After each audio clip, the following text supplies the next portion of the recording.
పఠాన్ వేషంలో 1941 జనవరి 16 నాటి రాత్రి ఓ సోదరుని సాయంతో ఇంట్లో నుంచి బయటకొచ్చి రైల్లో పెషావర్కు తప్పించుకుని వెళ్లిపోయాడు. అక్కడి నుంచి జర్మన్ నిఘా అధికారులు అతనికి సాయం అందించారు. 1941 జనవరి 26 నాడు పెషావర్ నుంచి సోవియట్ యూనియన్కు బయలుదేరి వెళ్లారు. అప్పటికు గాను బ్రిటిష్ వలస పాలకులకు బోస్ తప్పించుకున్న విషయం తెలియరాలేదు. బోస్ జపాన్ కానీ జర్మనీ కానీ వెళ్ళుండొచ్చు అనుకున్నారు. జరిగింది వేరు. సోవియట్ యూనియన్ వైపు వెళ్ళుండొచ్చనేది ఎవ్వరికీ తట్టని ఆలోచన. క్రుద్ధులైన బ్రిటిష్ అధికారులు బోస్ కనిపిస్తే కాల్చేయాలని ఆదేశాలిచ్చారు. బోస్ కాబూల్ మార్గం గుండా ఆఫ్ఘనిస్తాన్ సరిహద్దులు దాటి వెళ్లేటప్పుడు జియావుద్దీన్ పేరుతో పస్తూన్ తెగకు చెందిన ఇన్సూరెన్స్ ఏజెంట్ అవతారం ఎత్తాడు. అక్కడి నుంచి మాస్కో వెళ్లేటప్పుడు ఇటలీ పాస్పోర్ట్తో కౌంట్ ఒర్లాండ్ మజోటా పేరుతో పెద్ద ధనికుని అవతారం ధరించాడు. కోల్కతా నుంచి మాస్కో వరకు జరిగిన మారువేషపు ప్రయాణాల్లో అతనికి సహకరించిన వాళ్లంతా 1933 నుంచి 1938 వరకు ఆయన ఐరోపాలో ఉన్నప్పుడు పరిచయమైన వివిధ దేశాల్లోని స్నేహితులే అన్నది మనం తప్పక తెలుసుకోవాలి. యుఎస్ఎస్ఆర్కు యూకేకు బద్ధ వైరం ఉంది. సోవియట్ యూనియన్ రెండో ప్రపంచ యుద్ధం సమయంలో ఆఫ్ఘనిస్తాన్ గుండా వచ్చి భారత్ మీద అంటే భారత్ను ఏలుతున్న తమ వలస ప్రభుత్వం మీద దాడి చేస్తుందేమో అని బ్రిటన్ భయపడ్డ మాట వాస్తవం. బోస్ అక్కడికి వెళ్లడానికి అదే కారణం. అయితే ఆయన ఆలోచన తారుమారైంది. యుఎస్ఎస్ఆర్ కూడా బ్రిటన్కు వత్తాసుగా 1941లో రెండో ప్రపంచ యుద్ధంలో చేరింది. ఆ వెంటనే బోస్ ప్రత్యేక ఎయిర్ క్రాఫ్ట్లో మాస్కో నుంచి జర్మనీ వెళ్లిపోయారు. అప్పటికి బ్రిటన్కు దీటైన ప్రత్యర్థి జర్మనీయే. బోస్ జర్మనీలోనే 2 ఏళ్లు ఉండిపోయి ఆజాద్ హింద్ రేడియోను స్థాపించి అక్కడి నుంచే భారతీయులకు ధైర్యం నూరుపోస్తూ ఉత్తేజపూర్వక ప్రసంగాలిచ్చేవారు. బ్రిటిష్ సైన్యంలో ఉన్న భారతీయ సైనికులను తిరుగుబాటు చేయమని ప్రోత్సహించేవారు.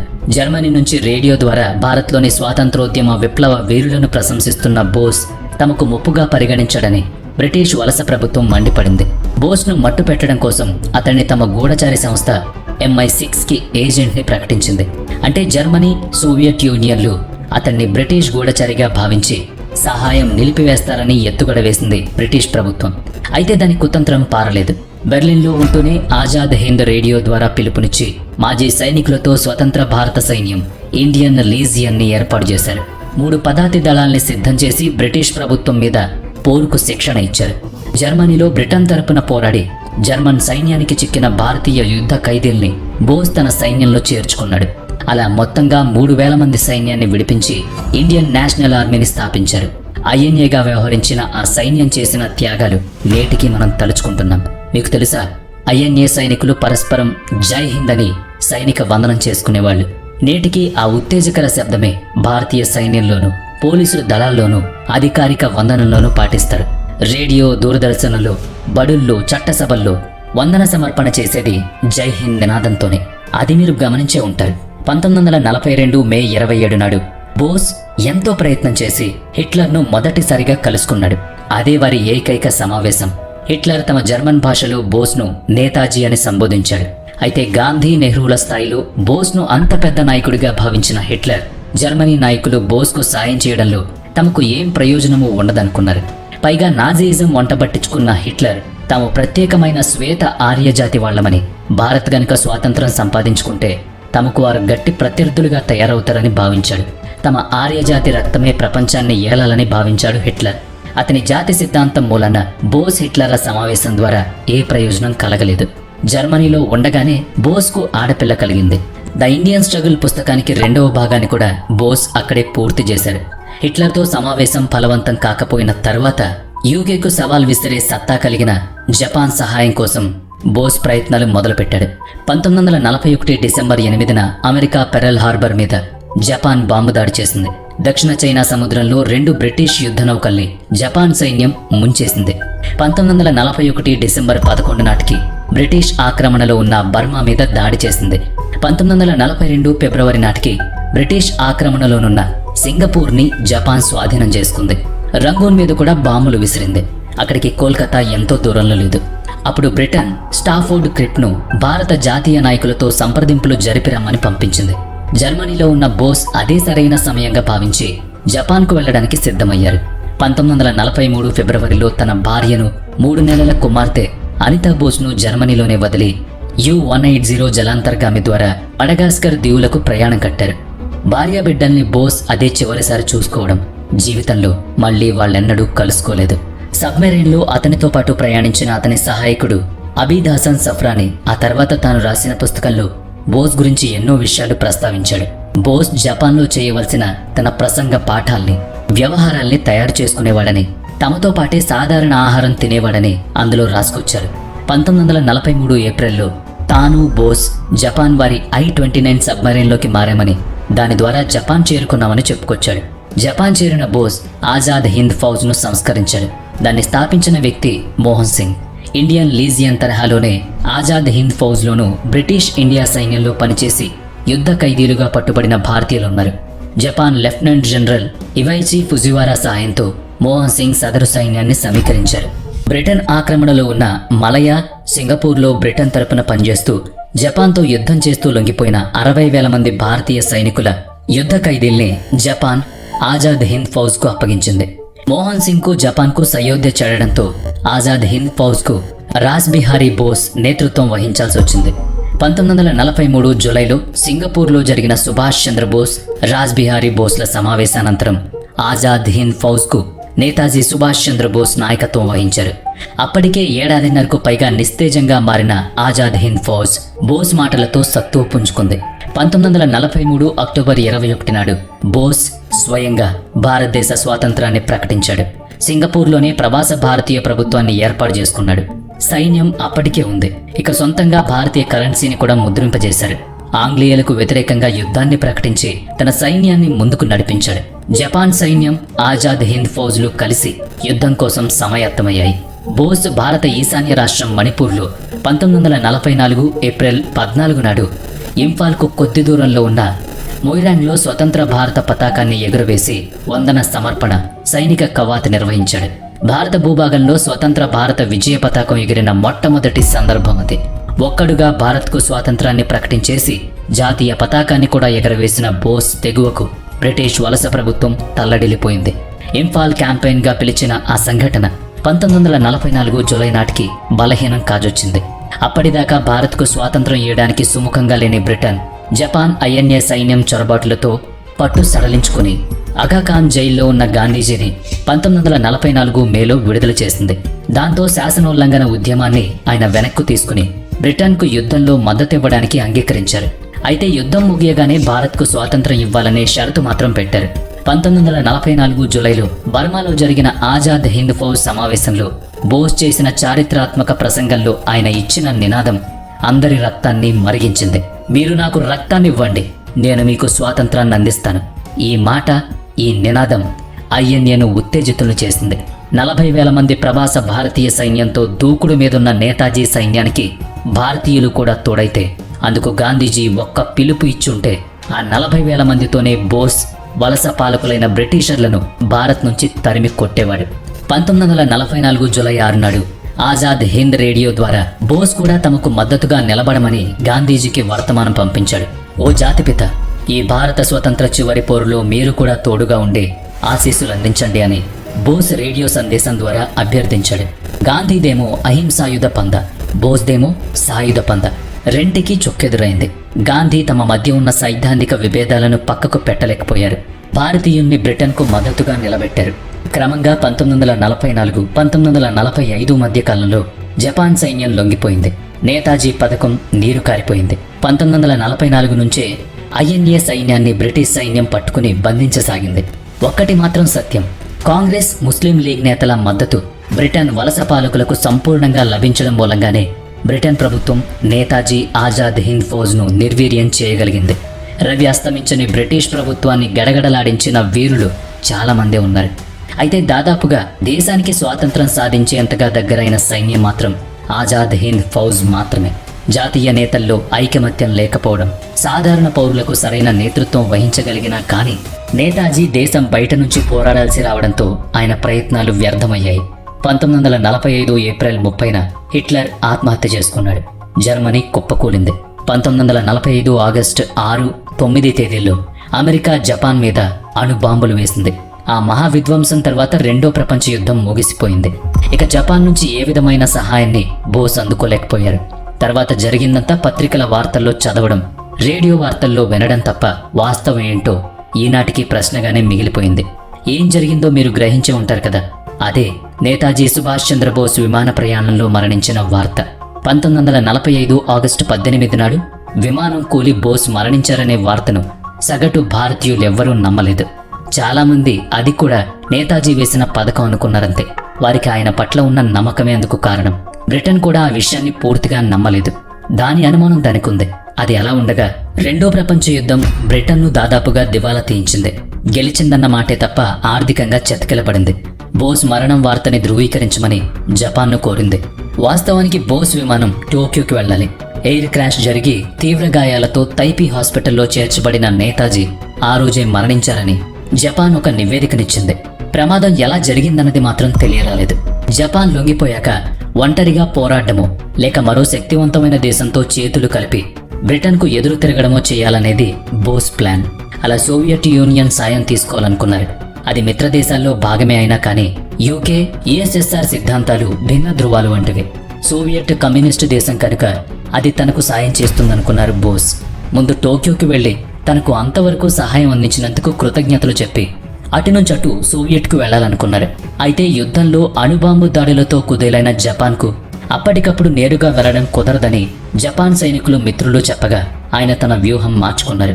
వియత్నాంలోని సైగోన్ నుంచి Mitsubishi KI-21 heavy bomber air craft ద్వారా తైవాన్లోని హైతో చేరుకుని అక్కడి నుంచి అదే విమానంలో తైహోకు ఫార్మసా అంటే ఈనాటి తైపీకు వెళ్లి అక్కడి నుంచి మంచూరియాలో దిగి తిరిగి టోక్యో వెళ్లాలనేది పథకం. మంచూరియా మీద చైనాకు పట్టుంది. దాన్ని సోవియట్ సైనికులు ఆక్రమించుకోబోతున్నారు కనుక వారిని కలుసుకున్నట్టు ఉంటుందేమోనని బోస్ ఆలోచన. 1945 ఆగస్టు 17న తన INA నేతలతో బ్యాంకాక్ నుంచి వియత్నాంలోని సైగోన్ చేరుకున్న బోస్కు తాను ప్రయాణించాల్సిన బాంబర్ విమానంలో ఇంకా కేవలం ఇద్దరికే చోటుందని చెప్పారు. అందుకని హబీబుర్ రెహమాన్ను మాత్రం తోడు తీసుకుని 11 మంది జపనీయులతో సహా సైగోన్ నుంచి హైతోకు ప్రయాణమయ్యారు. సాయంకాలం కావడంతో హైతో చేరేసరికి చీకటి పడుతుందని చెప్పి ఇంకా ముందే వియత్నాంలోనే ఉన్న తొరాట్ పట్టణంలో విమానాన్ని దించారు. మర్నాడు 1945 ఆగస్టు 18 ఉదయం 5 గంటలకు తొరాన్ నుంచి బయలుదేరి ఇక తైహోన్లో దిగకుండా నేరుగా తైపీ చేరుకున్నారు. 2 గంటల విరామంలో భోజనం చేయడం, విమానంలో ఇంధనం నింపడం అయిన తర్వాత ఫ్లైట్ ఇంజనీర్కి విమానం ఎడమ వైపు ఇంజన్లో ఏదో తేడా ఉందని అనిపించింది. అయితే సైగోన్లో బయలుదేరినప్పుడు అన్నీ బాగానే ఉన్నాయి కదా అనే భరోసాతో విమానాన్ని నడిపించాడు. టేకాఫ్ తీసుకున్న కొద్ది సెకండ్లకే ఎడమ వైపు ఇంజన్ పెద్ద శబ్దంతో పేలిపోయింది. పైలట్, కో పైలట్ ఒక జపాన్ వ్యక్తి అక్కడికక్కడే మరణించారు. ఆ వెనుక పెట్రోల్ ట్యాంక్ ఉంది. నేతాజీ అక్కడే కూర్చున్నారు. ఆయన వెనుక హబీబుర్ రెహమాన్ కూర్చున్నారు. అతనికి ఏం కాలేదు కానీ నేతాజీకి మాత్రం తీవ్ర గాయాలయ్యాయి. ఇద్దరూ ముందు గుండా బయటకొచ్చేశారు. పెట్రోల్తో తడిచిన నేతాజీ శరీరానికి నిప్పంటుకుంది. రెహమాన్ ఆ నిప్పుని ఆర్పిన తర్వాత నేతాజీని తీసుకుని సమీపంలోని జపాన్ సైనిక హాస్పిటల్కు తీసుకువెళ్లాడు. అక్కడ ఆయన ప్రాణాలు వదిలేశారు. ఇదంతా హబీబుర్ రెహమాన్ చెప్పిన విషయం. కానీ భారతీయులు రెహమాన్ చెప్పిన ఉదంతాన్ని విశ్వసించలేదు. భారత్లో మరో నేతాజీ తయారవకుండా భారతీయులకు గట్టి హెచ్చరిక చేయాలని భావించిన బ్రిటిష్ అధికారులు INA కమాండర్లు ప్రేమ్ కుమార్ సెహగల్, షాన్వాజ్ ఖాన్, గుల్బక్ష్ సింగ్లను ఎర్రకోటలో బహిరంగంగా విచారించి శిక్షించాలని చెప్పి ప్రజలను కూడా రప్పించారు. అప్పుడే ప్రజలందరికీ నేతాజీ నడిపిన ఆజాద్ హింద్ ఫౌజ్ గురించి, ఆయన స్వాతంత్ర కాంక్ష చేసిన పోరాటం, విమాన ప్రమాదంలో మరణించారనడం, ఇప్పుడు ఆయన కమాండర్లను శిక్షించబోవడం వంటి వాటి గురించి తెలిసింది. ప్రజల్ని భయభ్రాంతులకు గురి చేద్దామని బ్రిటిష్ వారి బండారం బయటపడింది. ప్రజాందోళన మొదలైంది. వేల మంది ఎర్రకోట వద్దకు చేరుకుని తమ వ్యతిరేకతను వెలుబుచ్చారు. దేశమంతటా నిరసన మొదలైంది. 1946 ఫిబ్రవరి 18 నాడు బొంబాయిలో రాయల్ ఇండియన్ నేవీలోని భారతీయ సైనికులు బ్రిటిష్ వారికి వ్యతిరేకంగా ఆందోళన లేవనెత్తారు. అది కరాచీకి వ్యాపించి కోల్కతా వరకు విస్తరించింది. ఆందోళనని అదుపు చేసే ప్రయత్నంలో 1946 సెప్టెంబర్ 2న అప్పటికప్పుడు నెహ్రూ నేతృత్వంలో మధ్యంతర ప్రభుత్వాన్ని ఏర్పాటు చేయించారు. ఆ పిమ్మట ఇండియన్ ఇండిపెండెన్స్ యాక్ట్ 1947ను సిద్ధం చేశారు. అనేక పరిణామాలు, చర్చలు, పంపకాలు, సర్దుబాట్లు, అలకలు. చివరిగా దేశ విభజనతో 1947 ఆగస్టు 15 నాడు భారతదేశం స్వాతంత్రాన్ని పొందింది. మనం సాధించుకున్నామా, వాళ్లే ఇక ఇద్దామనుకుని ఇచ్చారా? ఇలాంటి చర్చల వల్ల ఏమైనా తెలుస్తుందా అంటే 1956లో బ్రిటన్ ప్రధాని Clement Atlee Bengal governor justice PB చక్రవర్తితో మాట్లాడుతూ గాంధీజీ ప్రవచించిన దేశాన్ని విడిచి పొండి అనే ఆందోళన వల్ల కొంచెంగానే ఆలోచించాం, కానీ INA కమాండర్లను బహిరంగ విచారణ చేసిన తర్వాత రాయల్ ఇండియన్ నేవీలో వచ్చిన తిరుగుబాటు క్రమక్రమంగా ఇతర సైనిక విభాగాలకు సోకి వాళ్లలో రగిలిన దేశభక్తి భావన తీవ్రత తాము దేశం విడిచిపోవడానికి కారణమైందని చెప్పారు. అయితే నేతాజీ ఆజాద్ హింద్ ఫౌజ్ల పోరాటం గురించి ఈనాటికి కథలు కథలుగా చెప్పుకోవడమే తప్ప క్షేత్రస్థాయి వివరాలు తెలియవు. నేతాజీ మరణము అత్యంత రహస్యమే. పలు రకాల కథనాలు మాత్రం చక్కర్లు కొట్టాయి. ఇంకా ఏవేవో వినిపిస్తూనే ఉన్నాయి. తైపీ నుంచి మంచూరియా చేరుకున్న బోస్ను సోవియట్ బంధించి హింసించగా మరణించారని కొందరు. విమాన ప్రమాదం తర్వాత ఆయన మరో 40 ఏళ్లు వేషం మార్చుకుని గుమ్నామీ బాబాగా జీవించారని మరికొందరు. 1966లో తాష్కెంట్ ఒప్పందం కోసం సోవియట్కు వెళ్లిన దేశ ప్రధాని లాల్ బహదూర్ శాస్త్రిని నేతాజీ కలుసుకున్నారని, ఆ తర్వాతే శాస్త్రిజీని విషప్రయోగంతో హతమార్చారని కొందరు చెప్పుకుంటారు. ఎందుకంటే శాస్త్రిజీ మరణం కూడా రహస్యమే. ఇప్పుడు నేతాజీ మరణ వార్త విమాన ప్రమాదంతో ముడిపడుందని నిజం. అయితే ఆయన అప్పుడే మరణించారా, బంధించి హింసించారా, భారత్లోనే మారువేషంలో అనామకంగా జీవనకాలం సాగించారా అనేది మాత్రం అస్పష్టం. 3 వేర్వేరు కమిటీలు ఆయన మరణాన్ని ధృవీకరించడానికి ప్రయత్నం చేశాయి. గుమ్నామీ బాబా DNA టెస్ట్ కోసం ఇతర దేశాల్లో నేతాజీకి సంబంధించిన సమస్త సమాచారాన్ని వెల్లడించమని ఆయా దేశాన్ని అభ్యర్థించడం వంటివి ఎన్నో చేసినా కానీ ఆయన ఉనికి మరణం మాత్రం నేటికి తెలియదు. టోక్యోలోని రెంకోజీ దేవాలయంలో నేతాజీ చితాభస్మాన్ని భద్రపరిచారని చెప్తారు. అదేం కాదని కొందరంటారు. గాంధీ, నెహ్రూ, వల్లభాయ్ పటేల్, సావర్కర్, భగత్ సింగ్, అల్లూరి సీతారామరాజు, మంగల్ పాండే మరెందరికో భిన్నమైన సిద్ధాంతాలున్నాయి. తమ తమ దారుల్లో వ్యక్తులుగా, సమూహంగా దేశ స్వేచ్ఛా స్వాతంత్రాల కోసం పోరాడారు. నేతాజీ మాత్రం సైనిక బలంతో యుద్ధం చేసేందుకు ప్రయత్నించారు. ఆ సిద్ధాంతాలతో ఆయన భారత్కు తిరిగి రాకుండా బయట ఉండిపోవాల్సి వచ్చింది. కుటుంబానికి దూరం కావాల్సి వచ్చింది. ఐరోపా దేశాల భావజాలంతో ప్రభావితుడైన నేతాజీ సుభాష్ చంద్రబోస్ తాను జీవించి ఉండగా అనుకున్న లక్ష్యాన్ని నేరుగా సాధించలేకున్నా ఆయన ప్రయత్నాల ప్రభావంతో బ్రిటిష్ వలస పాలకుల నిర్ణయాల్లో మార్పులు కలిగాయి. మరి దక్షిణాఫ్రికాలో సత్యాగ్రహం చేసొచ్చిన గాంధీజీ భారతీయులకు బోధించిన స్వదేశీ ఉద్యమ భావనని మనం కొనసాగిస్తున్నామా చెప్పండి. ఆయన వ్యతిరేకించిన పెట్టుబడిదారీ వ్యవస్థలోనే దేశం ఇప్పుడు పయనిస్తుంది కదా. మరి గాంధీజీ ఐడియాలజీని మనం ఎక్కడ అనుసరిస్తున్నట్టు? దేశ పరిశ్రమలను పక్కన పెట్టి విదేశీ కర్మాగారాల్ని స్థాపించుకుని నడిపించుకుంటున్నాం. గ్రామీణ భారతాన్ని చిన్నచూపు చూస్తూ నగరీకరణను పెద్ద ఎత్తున చేపట్టి విస్తరిస్తున్నాం. విదేశీ వర్తకం, విదేశీ తయారీ వస్తు వినియోగం, మేధో వలసలను ప్రోత్సహిస్తున్నాం. మరిక మనం గాంధీజీ బాటలో నడుస్తున్నామా? లేదు కదా. ఆయన చెప్పినట్లే చేస్తూ ఉండుంటే భారతదేశం ఈరోజు ఆర్థికంగా ప్రపంచంలో చోటు సంపాదించగలిగి ఉండేదా? నేతాజీకి ఆనాటి నేతలు కాంగ్రెస్ పార్టీ సమర్థన ఇచ్చుంటే ఆయనకు దేశాలన్నీ తిరగాల్సిన అగత్యం తప్పుండేది. 1947 వరకు ఆగాల్సిన అవసరం మనకు కూడా లేకపోయేది. ఎప్పుడో స్వేచ్ఛావాయువులు భారతదేశం పీల్చుకునేది. సరే, గతం గతః. ఇప్పటికైనా నేతాజీ వివరాలు వెల్లడవుతున్నాయా అంటే రాజకీయ ప్రేరేపిత కథనాలు తప్పితే సిసలైన వాస్తవాలు ప్రజలకు తెలియడం లేదు. నేతాజీని నియంత అన్నారంటే ఆయన నియంతృత్వం బ్రిటిష్ వలస పాలకుల మీద చూపించారా, స్వతంత్ర భారతీయుల మీద చూపించారా అన్నది కూడా చెప్పాలి. మరి భారత రాజ్యాంగ నిర్మాత అంబేద్కర్ మాటల్ని మనం తప్పక గుర్తుంచుకోవాలి. 1955లో బీబీసీకి ఇచ్చిన ఇంటర్వ్యూలో ఆయన మాట్లాడుతూ గాంధీజీని భారత స్వాతంత్ర ఉద్యమ చరిత్రలో ఒక భాగంగానే చూడాలి. యుగ నిర్మాతగా మాత్రం కాదు. ఆయన్ని అతి దగ్గరగా చూశాను. ఆయన నాతో సుముఖంగా అయితే ఉండేవారు కాదు. పశ్చిమ దేశాలు ఆయన్ని ఒక మహోన్నత ఉదాహరణగా కీర్తించడం కొంచెం చిత్రంగానే అనిపిస్తుంది. దేశంలో ప్రభుత్వం కూడా ప్రతి ఏడాది ఆయన జయంతికో మరో సందర్భానికో జాతీయ సెలవులివ్వడం, ప్రత్యేక స్మారక వారోత్సవాలు నిర్వహించడం ద్వారా ఆయన జ్ఞాపకాల్ని తాజాగా ఉంచే ప్రయత్నం చేస్తోంది అని చెప్పారు. ఇక్కడ మనం గుర్తుపెట్టుకునేలా కొందరికి ఉద్దేశపూర్వకంగా విస్మరించేలా కొన్ని ప్రయత్నాలు జరుగుతున్నాయన్నది వెల్లడవుతున్న వాస్తవం. అయితే ఒక్కో సమయంలో ఒక్కో సంఘటన జరుగుతోంది. ఇప్పుడు దేశ రాజధాని ఢిల్లీలో నేతాజీని పునర్జీవితుడిని చేసే ప్రయత్నాల్లో 2022 జనవరి 23 నాడు ఆయన 125వ జయంతి సందర్భంగా ఇండియన్ గేట్ సమీపంలో నేతాజీ స్మారకాన్ని ఏర్పాటు చేశారు. గాంధీ సహనానికి ప్రతినిధి అయితే నేతాజీ శౌర్యానికి ప్రతీక.